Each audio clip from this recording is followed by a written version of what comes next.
The book is one in a series that documents the history of the Bank for International Settlements and that of the global monetary and financial system.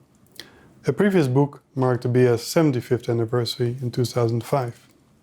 The current book was commissioned to mark the 90th anniversary of the BIS in 2020. It continues the history from the time of the breakdown of the Bretton Woods system of fixed exchange rates in 1973 to today. In these books, we try to stand back from our busy day-to-day life and learn from history. The 90th anniversary seemed a good occasion to reflect on the role of the BIS in the international monetary and financial system and how this has evolved over the last 5 decades. We did this with the helpful perspective of 6 independent scholars and former policymakers. Let me here also say, as a collection of papers by outsiders, the book represents their views, not those of the BIS. We gave these experts exclusive access to our archives and people, and then let them shine their own light on the role and recent evolution of the BIS. The book tells the history of the international central bank cooperation of the past half-century, a period that has witnessed unprecedented change in the world economy. The 2 main themes are international globalization and cooperation. One takeaway is how much change the global economy and financial system has seen in the decades since the end of the Bretton Woods system. The other related takeaway is the great value of international coordination, yet also that this coordination has to adapt. To take globalization first, it cannot be overstated how much the world has changed over the past 50 years. Much of this change has come about by the rise of emerging market economies, first and foremost in Asia. It has meant a reduction in poverty on a scale and at a pace that has never been seen before. It also meant a very significant shift in the global economic and financial power balance, away from the Atlantic towards the Pacific space. Important for today and for the future was the accompanying shift in the governance of the international monetary and financial system.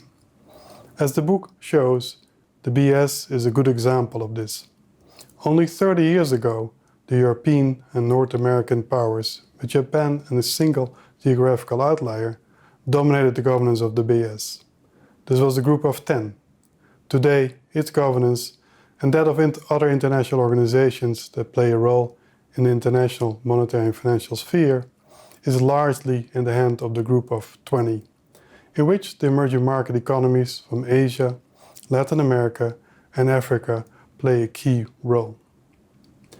The second theme of the book is international cooperation among central banks, how it has evolved over the past half-century and when and why it works best.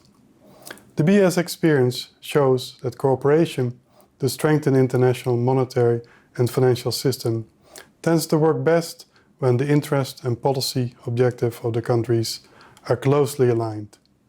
It also shows that global forums, such as the BIS, can play the role of being at the same time an honest broker and an independent think tank. One example is the post-crisis response after the financial crisis of 2007-2009. This was largely successful because national authorities, cooperating closely through the G20, the Financial Stability Board, and other Basel-based bodies, adopted far-reaching financial stability policies.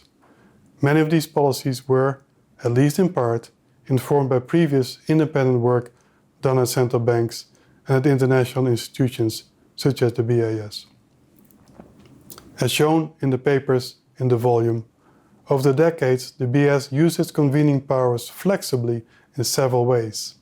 In his contribution, Harold James shows how the BIS helped set up the European monetary system, a very successful case of cooperation to this day.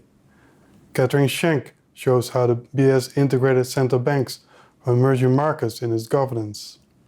Chris Brummer shows how collaboration led to the banking regulations successfully adopted by the Basel Committee on Banking Supervision. At the same time, as Barry Eichengreen and Andrew Baker show in their papers, the BIS developed its own intellectual leadership that aided these policies. Moreover, the convening power of the BIS itself continues to grow, as Bill Dudley highlights in his contribution. China is in many ways one of the world's best examples on how to adapt policies and institutions. It has made some tremendous changes over the past 5 decades, liberalizing prices, privatizing firms, reforming its financial system, and putting in place a supporting institutional environment.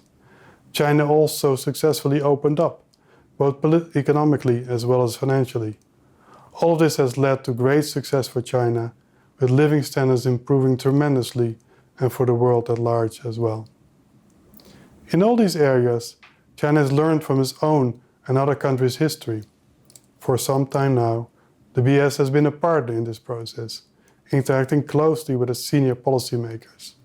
In many ways, there are many similarities to how China and the BIS has evolved over the past 5 decades.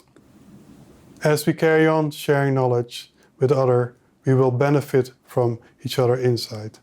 I therefore have just one message to China, which is to continue this very fruitful dialogue.